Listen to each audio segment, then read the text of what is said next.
Well, I realised my daughter could be better looked after by her mum, who loves her, than me, who also loves her, of course. But we are parted. Her mum's most earnest and emphatic decision, and to stay that way.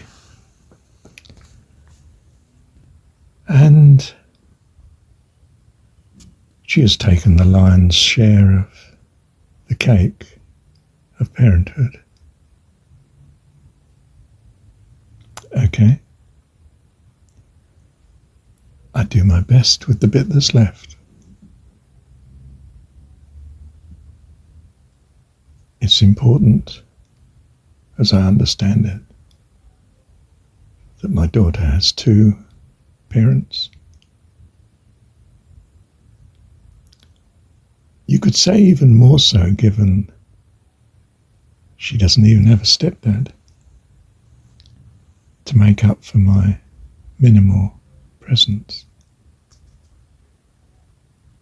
Not by my choice. I could fight for more. In fact, legally I'm allowed much more. But I don't think it's in my daughter's interest for me to fight for such. And therefore, because I love her, it's not in my interest to fight for such either. So I stay on the periphery. I take her to school. I bring her home. She comes when she chooses to. And increasingly, of course, she's 12 now, she's coming on 13. She will choose when she comes. And that will be best.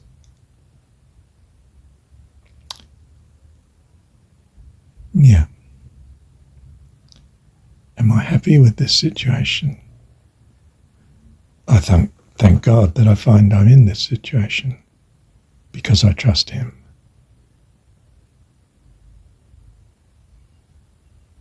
It's as simple as that.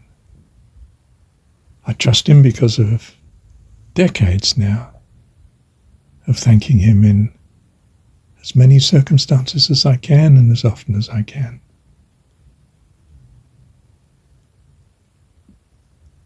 And it's been most rewarding. I would be foolish then to do anything else now. This doesn't mean to say I always see what the benefits are, but I so often see what the benefits are for what He has had happen in our lives, mine and my daughter's. I can't quite see it in my ex-wife's life yet, but I hold that nonetheless, what is so is the blessing of God. And I suppose I claim that in the fullness of time, it will be very clear what the blessing was, even to her. Thank you, Heavenly Dad. I see the number of this recording is 1950. That must have been an interesting year for me because I would have become 3. So I was just briefly with Mum for a few months. Perhaps as much as 9 months. Perhaps. Yes. I don't think it was a year, but of course I have almost no memories of it. That's my earliest memories of that, you know.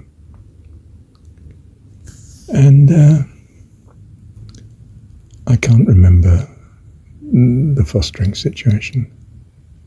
And it was when I was 3 that it was found I had TB and went into hospital for 1.5 years. And as I say, I only saw Mum once a week on Sunday afternoons. She'd come for an hour. It was quite a long way from where they lived. I mean, a good long drive. Fortunately, Dad was well off to both drive and have a car, you know. And so Mum used to see me then. But I do remember she taught me how to embroider, and, you know, I'd do colouring, and I can remember, and I've still got a set of butterfly prints on silk, card size, large cards, well, large and medium. I remember that set and the brown wallet that I kept them in, which I've still got. Indeed, I've got some of the embroidery too still. They were just little mats for the table, you know. So there was a case where,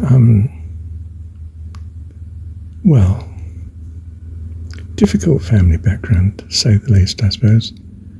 Not the ideal for a child. Did it turn out to be to my advantage in the long time? Well, I wasn't of a Christian turn of mind then, of course. In fact, that's scarcely of a mind at all, I think. But it did mean Mum was somehow even more touched and concerned and motivated to absolutely love me when, finally at the age of 5, I came out of hospital and came home to Mum and Dad. I don't think it was some idyllic situation. It was affluent, but violent rows between the two parents. And well, I know it's Mum's report, which is utterly biased, but my verdict was, on first meeting Dad at home, I don't like that man. It wasn't first meeting, of course. I met him at the hospital, but and before the hospital, as I say, when I was 3, but I can't remember that. Partly because he worked very hard, very long hours. And, you know, when you're young, you go to bed earlier than parents, don't you, and so forth. So the stage was set up for a mum who was highly motivated to be the best mum she could possibly be. And me, so glad to have someone who just personally loved and cared for me. I think I'll say again, because the lady who rescued me, Mrs. Short, I'm sure must have been an angel of a soul. Thank you, Heavenly Dad. Oh, if you haven't come across the recording I made it some way back, of course, Mrs. Short was a lady who heard me crying each day when she went to work. She was a council estate, you know. She was lived on a council estate. I know she had something like 4 children. May have been 5. It's going up in my mind. Historicity, you know, I keep rewriting it. But she stormed in and demanded to have the address of the parents and took the baby. You couldn't do that these days. She'd be had up in court, wouldn't she? But thank God she rescued me. And so Dad decided a good idea if we pay for her to do the fostering in that case. So he did. And I was with her, as I say, until I was, must have been 2.5, something like that, perhaps a bit more. Thank you, Heavenly Dad.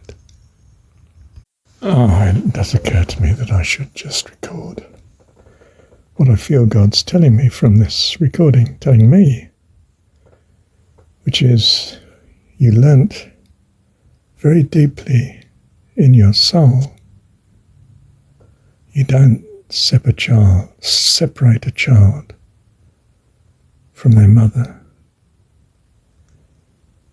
She will hate you for it if you do.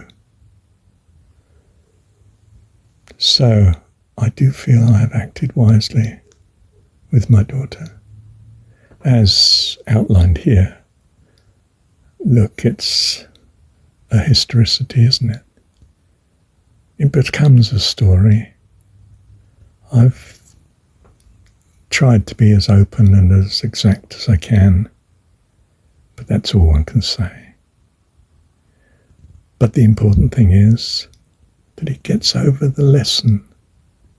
To me, as it turned out, of course, he always does a greater thing in us than through us to others. That if you separate, if you're seen as the cause of separating mum from her child, it's very unlikely, or let's put it the other way, it's very likely she'll hate you for it.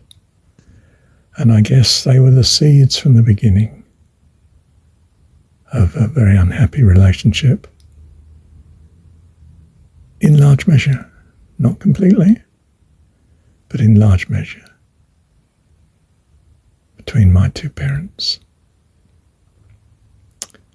And I, on reflection, think, my goodness, I'm sure that's shaped your whole life, Marshall. Oh dear, this was a more fundamental recording than I thought. Thank you, Heavenly Dad.